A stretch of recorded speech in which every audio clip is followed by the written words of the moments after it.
All right, let's try out this solo adventure and figure out the rules here. Pirate King's Plunder. You are a wandering adventurer visiting Otari, a small town on the coast of Starstone Isle, an enormous island magically raised out of the ocean by an ancient god. Otari is renowned for its lumber and fine wooden boats, but that's not what brought you here. You came looking for adventure. Word has it that a vicious beast is preying upon the town's livestock, and the mayor has offered 10 gold coins to any hero who can put an end to the menace. That kind of money would pay your expenses for a month. After asking around at a nearby tavern called Crow's Casks, you learn that most of the attacks occur on the west side of the town, not far from the shore. That seems like the best place to start your search. You gather up your belongings and make your way out to the rocky beach to begin your hunt. It doesn't take long for you to find the entrance to a dark and mysterious cave. Large paw prints lead to and from the gloomy opening. Go to entry number 13.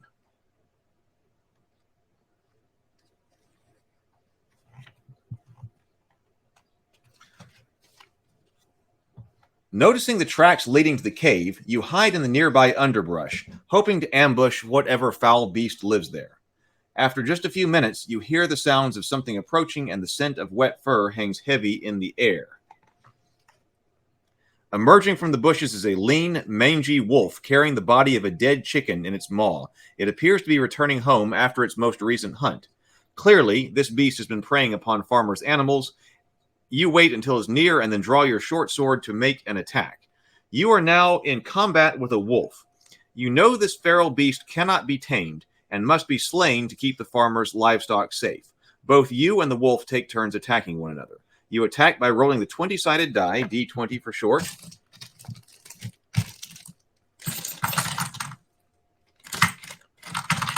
All right, 20-sided die at the ready. My dice tray is still not here. I can't keep everything on my desk, though. Adding my attack bonus to the roll. If the total is equal to or greater than the wolf's armor class, then the attack hits and deals damage. Subtract the damage from the wolf's hit points. To defeat the wolf, you must reduce it to 0 hit points or less. On the wolf's turn, it will attack you.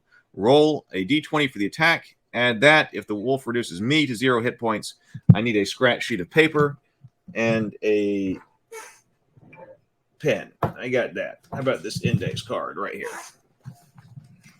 Scratch sheet of paper. So my AC is 18. I have 20 hit points. The wolf's AC is 14. The wolf's hit points are 15. So combat occurs in rounds. In each combat, both you and the wolf takes turns. On each turn, you can use 3 actions. Once you've used your actions, it's the wolf's turn. After it uses 3 actions, it's your turn again.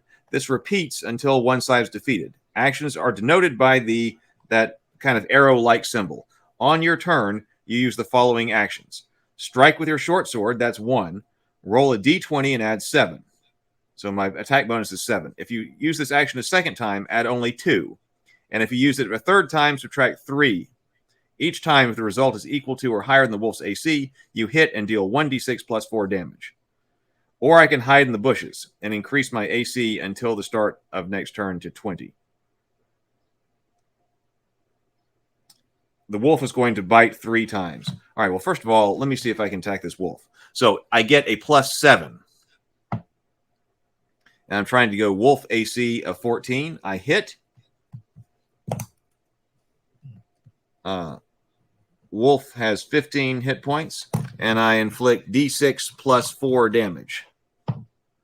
So in 7 points of damage. So I've got, 8? The wolf has 8 hit points left. I'm going to do it again, but I only add 2 this time. So 9, I don't get it. And then I have to subtract 3. 10, I do not hit it with the third attack.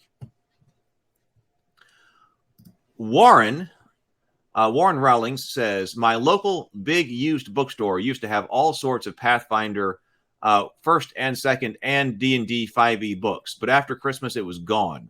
Shows you how popular that slightly used versions of the books are. I can believe it. I would probably pick them up too and add them to the collection behind me. I wish you'd been able to get them, though. It's probably a great time to clean up. When you find something like that, that's a great time to all of a sudden bulk out a collection. Now, the wolf attacks me. So it can attack up to 3 times. D20 5 for the first attack, nothing on the second attack, and subtracting 5 on the third attack.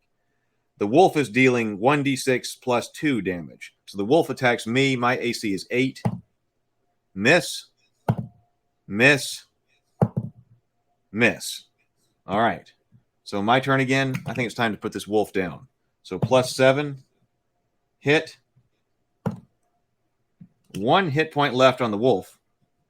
Come on. Let's try to take this wolf out. 1. It hadn't told me to do something with a 1 yet. So we're still learning. There was something about what happens if you roll a 1. Subtract 3. Oh, I got it. So I hit 14 on the nose. Oh, so I hit down to 1 hit point remaining, rather. So that killed the wolf. Finally, if your attack roll exceeds the wolf AC by 10, which I didn't, it's a critical hit.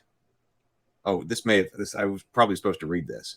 So this does tell me about critical hits. If I exceed the wolf's AC by 10, which I never did, it's a critical hit and you deal double damage. Roll 1d6 plus 4 and double the result.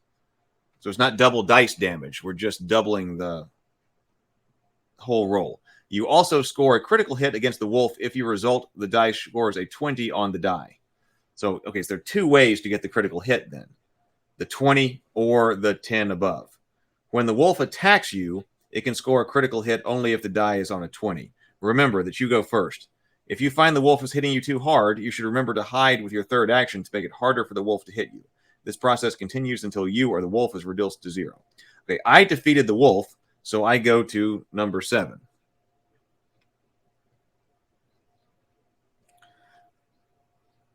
No, wait, what? If you defeat the wolf, go to entry 7. You leap aside, avoiding the wolf's snarling jaws, and drive your sword deep into its flank. With a yowl, the wretched creature falls into the muck and goes still. You clean off your blade and then wander into the cave to make sure the wolf was the only one. As your eyes adjust to the gloom, you find yourself inside a small cavern that was obviously the beast's home. It stinks of wet fur, and there are scraps of rotting meat and bone lying about, evidence of its previous victims. Far more interesting, though, is what you spot at the back of the cave. A crack in the far wall leads into the darkness, and just above it, scratched into stone, is a symbol that looks like a treasure chest. As you draw closer, you realize the crack is actually the entrance to an underground tunnel.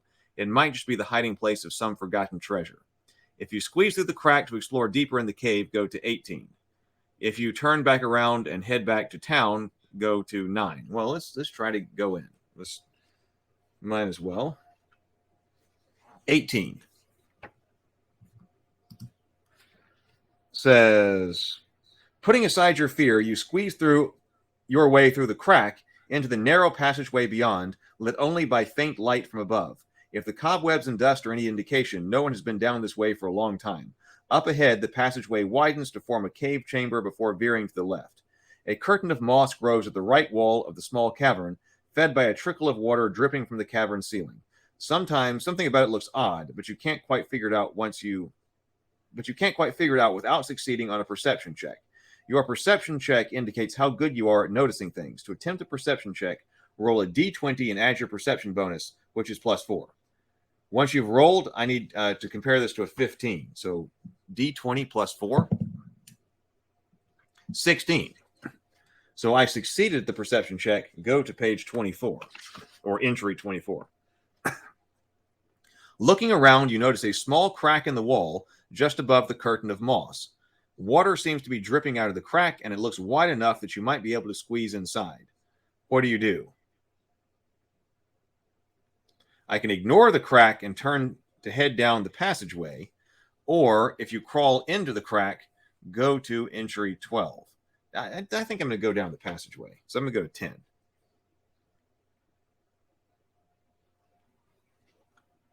The passageway winds through ancient rock, but it's clear that someone has made it wider with a pickaxe, although it looks like work was done many years ago. After squeezing hurriedly through a narrow crevice with the ceiling supported only by a rotten log, you find yourself in a small chamber. Roots grow down from above, breaking through the ceiling and letting in faint, dappling light here and there in the cavern.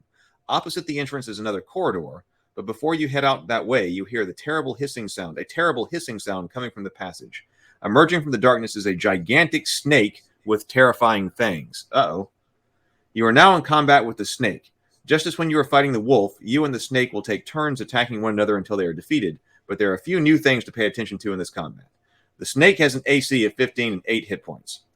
My AC is 18, and my hit points are the same as they were at the beginning of the previous encounter.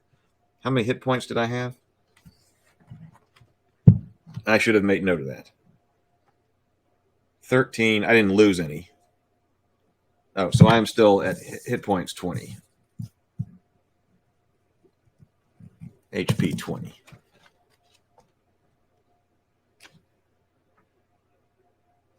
Oh, wait. Where am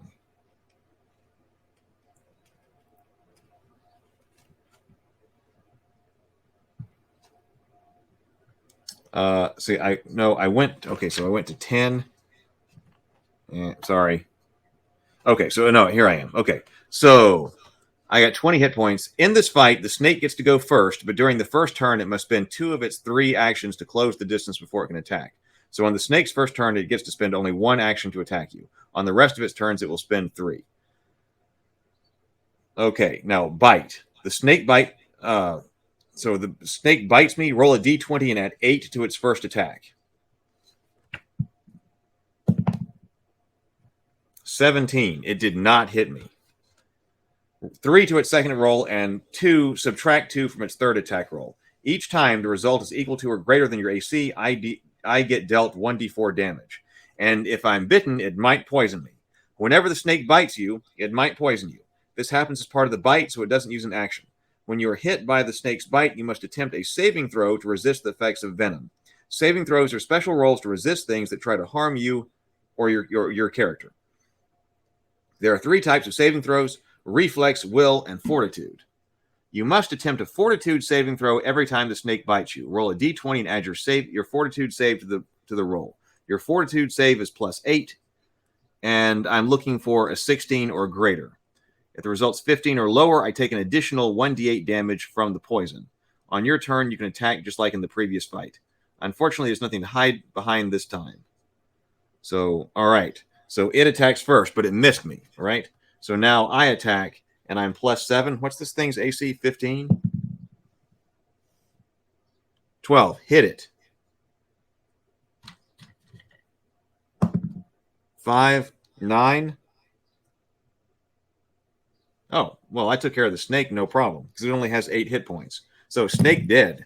Easy. Hey, that was some real hero stuff right there.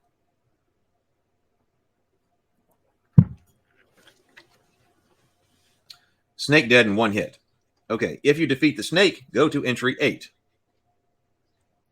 With a swish, your blade slices right through the snake, and it falls dead at your feet with a large thud. Yep, it was just that easy. Stepping around its body, you check the room for anything of value. You find a very old, tarnished silver coin wedged between 2 stones on the floor. It must have been there for ages, but it will buy you a night at the inn back in town when all this is over. Add 1 silver to your scratch paper. Okay. 1 SP. Leaving the dead serpent behind, you head toward the passageway opposite the entrance. Unlike the caves that came before, this tunnel looks like it was carefully dug out of stone and meticulously reinforced with wood and stone. After about 20 feet, the passage forks, heading off to the right and left. You can hear the faint sound of splashing water to your right, while a very cold breeze drifts out of the passage to the left. What do you want to do? I want to go toward the water. So that's to the right, entry number 5. The burbling sound, echoing from somewhere up ahead, grows louder with every step until you can hear the sound of rushing water clearly. As you turn a corner, the source of the sound becomes apparent. The chamber up ahead is split in half by a dozen streams. No, the chamber is split in half by a stream that flows through the center of the room. Lord. This swift underground stream enters the room from the right and flows out of the left. Across the way, you see a passage that continues onward, and you can just make out a staircase going down. Discarded on the ground in front of you is an old torch, probably left here by a previous explorer. I will take the torch.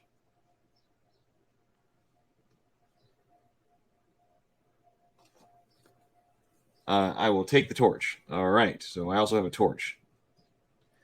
And then it says go to 11 because I haven't done something else.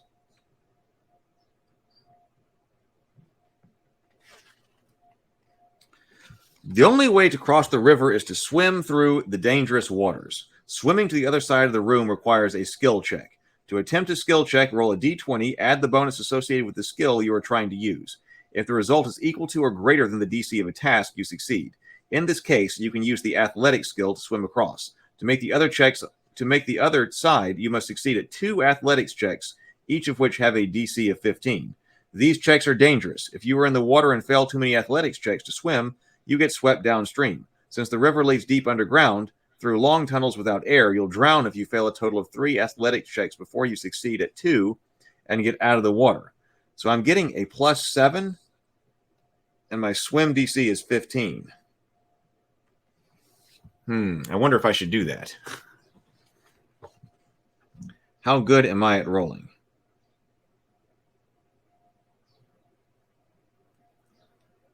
So it says if I fail a total of 3 before I succeed at 2. All right, I'm going to risk it. Okay, so the first one. So this is +7 DC 15. Success. Let me try it again. 8 plus 7, 15. All right, well, good choice. Success. 2 successes. I made it to the other side. If you make it to the other side, you can make your way down the stairs. I didn't head back and drown, so I'm headed to number 3. I'm going deeper and deeper into this.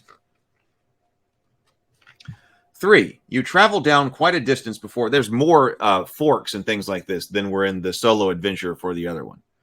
You travel down quite a distance before arriving in a large cavernous chamber. A hole in the ceiling above allows in a thin shaft of light that illuminates a pile of coins and at least a couple of glittering jewels. Standing in the center of the pile is a wooden statue, crudely carved to look like a pirate. The statue holds a wooden saber pointed menacingly in your direction. Drawing closer, you can tell the statue has joints and hinges on its legs and arms, but by the time you realize it, you have drawn too close and the statue comes to life. Swinging its saber back and forth, the menacing statue approaches you. As it draws near, you spot an strange-looking keyhole located in the middle of the statue's neck. If you do not, I do not have anything. I can draw my weapon and attack on page 25. So I went away that I didn't get stuff. So let's see. 25. I'm going to have to fight this thing. You are now... Oh, good morning, Stray. Stray's here. Good morning. We're going a little bit late here because we're going through the Pathfinder solo adventure and figuring out how to play. I also might want to look at the example of play before we go. But anyway, I'm in combat with this statue. You are now in combat with the pirate statue. To start this combat, you and the statue must start by rolling initiative to determine who gets to act first. This is a perception check that both of you attempt. The one who gets the higher result acts first. As a reminder, your perception bonus is +4. The pirate statue's perception is +0. Okay, if you go first, you must spend 1 action to move next to the statue before making any attacks. The statue is much slower, so if it goes first, it must spend 2 actions before attacking. Well, let's see who will attack first. This is my roll. It's a 14, and the statue gets a 21. So statue's going first. Statue has 18 AC and 20 hit points. I can either attack with a short sword or move, and the statue can strike with saber or move. Okay, so the statue's going first, so it takes 2 actions to move up to me, and then makes a +9 attack. My AC was 18, wasn't it?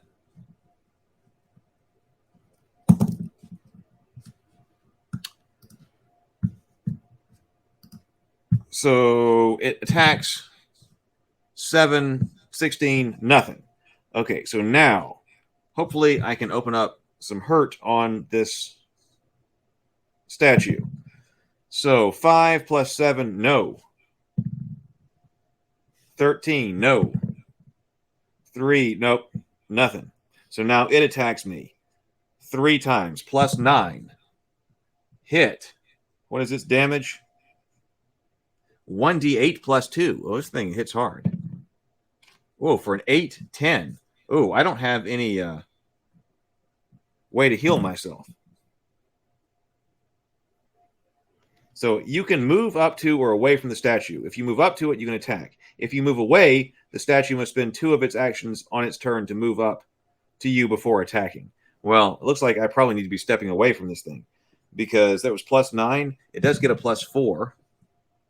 Whoa, and it hit again. Uh-oh. I could be out of business. Plus 1 plus 2, so 3. I only have 7. So that could have killed me. So let's attack again. 2. It misses that time. So I'm going to move away.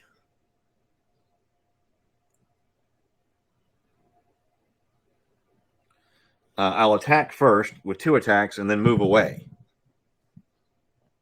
Oh, you know what? It that probably did kill me because I think it just critted me, didn't it?